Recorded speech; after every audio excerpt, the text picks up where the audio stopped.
আসসালামু আলাইকুম বন্ধুরা। অনেক দিন পর ফিরে এলাম আরেকটি সত্য ভূতের গল্প নিয়ে। সালটা ছিল 2007-এর দিকে। তখন আমরা চট্টগ্রাম থেকে রাজশাহী শহরে মাটি কিনেছিলাম এবং বাসা ভাড়া উঠছিলাম। তারপর বাড়ি করলাম। তো আমাদের বাড়িটা ঠিক এমন জায়গায় ছিল যে চারিপাশে আম বাগান, মাঝখানে আমাদের বেশ কয়েকটা বাড়ি এবং পিছনে ছিল একটা বেশ বাড়িঘর নিয়ে 2 নাম্বার 3 নাম্বার গলি আর কি। তো তো ঘটনাটি আজকে আমি আপনাদের সামনে তুলে ধরছি আমাদের পেছনের সেই গলির একটা পরিবারকে কেন্দ্র করে। পরিবারটি 1971-এর দিকে, লোকটি খুব গরিব ছিল। তার 5টা ছেলে এবং 3টা মেয়ে ছিল। তো লোকটি ওই সময় মানুষের জমি জায়গা দেখাশোনা করত আর কি। আমাদের যে বাগানটা এখন ছিল, শত শত বিঘা জমির নিয়ে সেই লোকটি দেখাশোনা করত।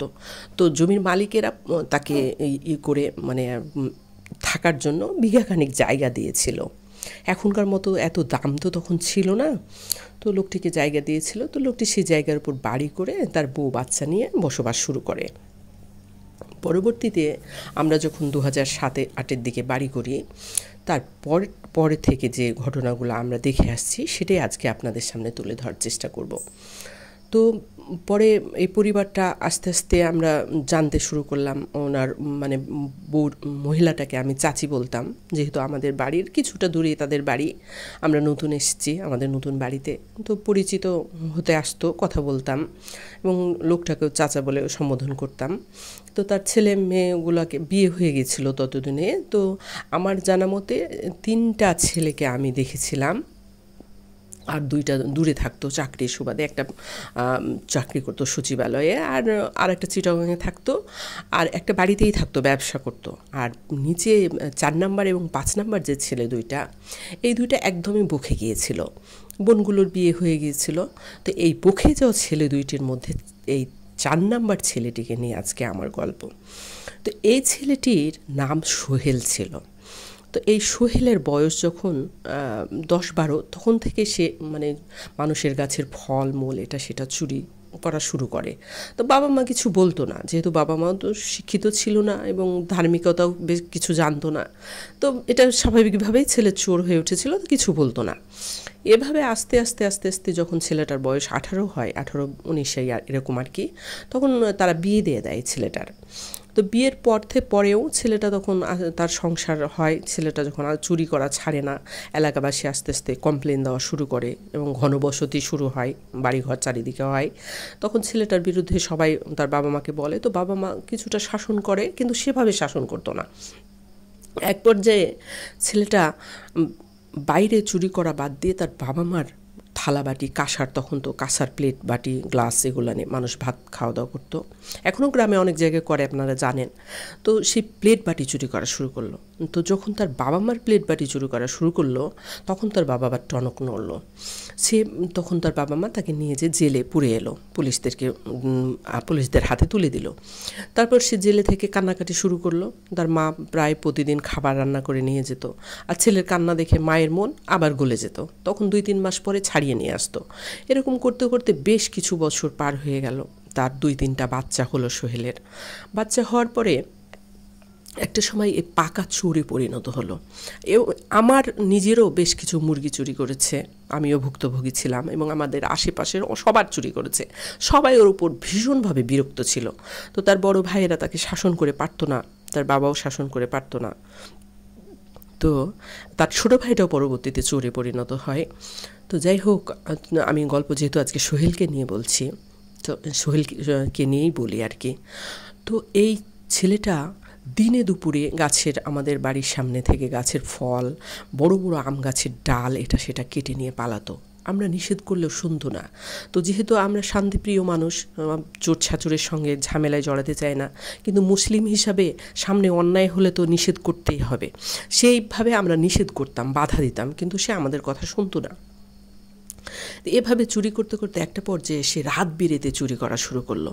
এমনকি আমাদের বাড়ির বেশ দূরে একটা কবরস্থান ছিল, তো সে বহু পুরনো কবরস্থানে অনেক মোটা মোটা বাঁশ ঝাড় ছিল, তারপর অনেক মোটা হিজুল গাছ, অনেক কিছু গোরস্থান যেরকম হয় আর কি। তো সে কবরস্থানে রাত্রে যেয়ে সে বাঁশ চুরি করে নিয়ে আসতো এবং বেশ চড়া দামে বাঁশগুলো বিক্রি করতো। এভাবে সে সংসার চালাতো। তো তার মারা যখন মানুষের কমপ্লেন সহ্য করতে পারতো না, তখন জেলে পুরে আসতো, আবার তার বউ বাচ্চা না খেয়ে মরতো, তখন আবার ছাড়িয়ে নিয়ে আসতো, গরিব মানুষ যেহেতু ছিল। তো যাই হোক, এভাবে দিনগুলি পার হচ্ছিল। এই ছেলেটা চুরি করতে করতে একটা সময়ে সে একদিন রাত প্রায় 1:30 সে গোরস্থানে ঢুকেছে বাঁশ কাটার জন্য। হাতে তার দা আছে আর কি, কুড়াল এরকম কিছু একটা, পরবর্তীতে তার মায়ের কাছে যে কথা আমরা শুনেছিলাম। তো সেই বাঁশে চোপ বসাতে যাবে কাটার জন্যে, ঠিক ওই মুহূর্তে সে একটা কান্নার শব্দ পায়, মানে তীক্ষ্ণ কণ্ঠস্বরে কেউ কাঁদছে। তো কান্নাটা আসছিল গোরস্থানের অপর প্রান্ত হিজুল গাছের গোড়া থেকে। তো সে এক পা দুপা করে এগিয়ে যায় এবং গলা খাকাটি দিয়ে বলে, কে কাঁদছিস রে এত রাত্রে গোরস্থানের মধ্যে এসে? তখন কান্নাটা থেমে যায়। তখন সে আবার এগিয়ে যায় এবং হিজুল গাছের গোড়ায় সে দেখে ঠিক দেখতে তার মতোই, একেবারে হুবহু ওই বয়সেরই ওই রকমই দেখতে আর একটা ছেলে বসে বসে কাঁদছে।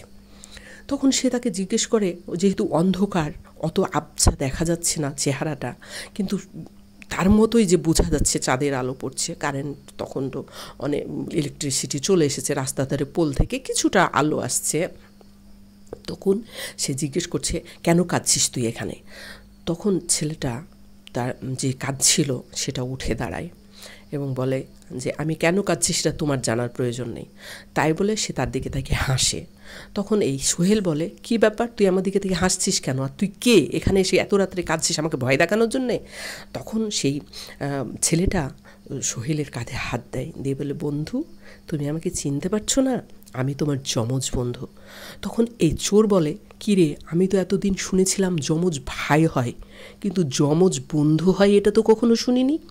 তখন সেই ছেলেটি বলে, আজকে থেকে আমি তোমার যমজ বন্ধু, ঠিক আছে?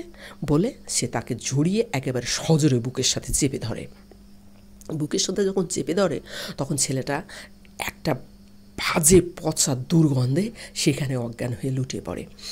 সোহেল আর কি লুটিয়ে পড়ে। তা সারা রাত ওভাবেই কেটে যায়। সকালবেলায় তার বউ তার শ্বশুর শাশুড়িকে এসে কমপ্লেন দেয় যে রাত্রে সোহেল বাড়ি ফিরেনি।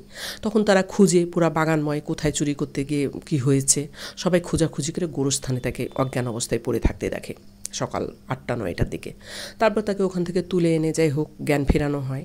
জ্ঞান ফেরার পরে সে তার মা তাকে জিজ্ঞেস করে, কী হয়েছে, তুই তো প্রতিদিন চুরি করিস, কিন্তু আজ কী হয়েছিল যে তুই ওখানে অজ্ঞান হয়ে পড়েছিলি? তখন সে এই ঘটনাটা তার মাকে খুলে বলে। তখন তার মা বলে যে, আশ্চর্য, কী এটা ছিল তাইলে? তো ছেলেটা ভাবতে পারে না যে সেটা কী ছিল। সে মনে করে কেউ হয়তো তার সঙ্গে শয়তানি করেছে, কিন্তু সেটা যে আসলে একটা জিন ছিল এটা সোহেল জানে না। এবং জিনটা অলরেডি তার বন্ধুতে পরিণত হয়েছে। সে যেমন খারাপ, এই জিনটাও ঠিক তেমনি খবিশ ছিল। তো যাই হোক, তারপর থেকে আস্তে আস্তে সোহেলের মধ্যে একটা অদ্ভুত পরিবর্তন লক্ষ্য করা যায়। সে চুরি করা বাদ দিয়ে এবার একেবারে মানুষের সামনে রাস্তার মধ্যে উলঙ্গ হয়ে যায়। অনেক সময় সে আনমনে গান গাওয়া শুরু করে, আল্লাহ আল্লাহ শুরু করে। আবার দেখা যাচ্ছে জঙ্গলের মধ্যে আগুন জ্বালিয়ে ওখানে মানুষের হাঁস মুরগি ধরে নিয়ে যে কাঁচা খেয়ে ফেলে। এই সব কীর্তি দেখে মানুষ তো একেবারে আশ্চর্য হয়ে গেল। সবাই ভাবলো এ তো পাগল হয়ে গেছে, বদ্ধ উন্মাদ। তার মার কাছে গেল, যেই আমাদের মুরগি ধরে খেয়ে ফেলছে এবং কাঁচাই ফেঁকে ফেলছে। তার মা কান্নাকাটি করে বলে, আমার ছেলেটা পাগল হয়ে গেছে, এরকম জিনে ভূতে তাকে পাগল করেছে।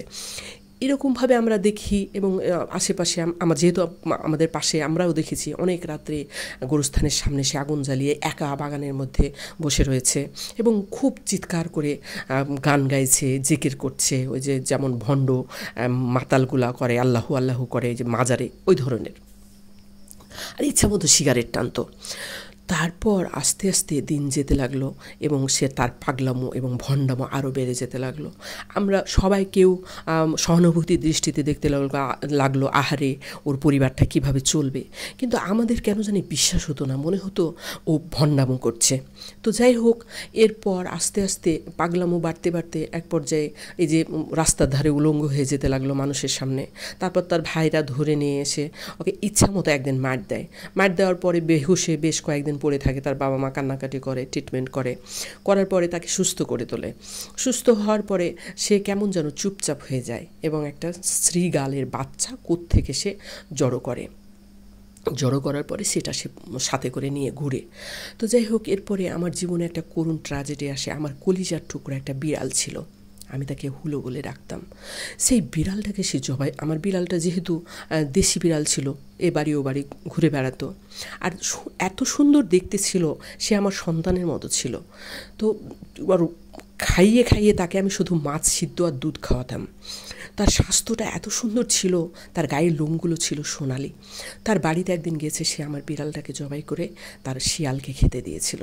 আমি তখন জানতাম না, আমি বিড়ালটাকে হন্য হয়ে খুঁজে খুঁজে হয়রান হয়ে কেঁদে কেটে একসা হয়ে গেলাম। পরে অনেক দিন, প্রায় মাস ছয়েক পরে আমি শুনতে পেলাম যে আমার বিড়ালটাকে সেই শয়তানটা মেরেছে।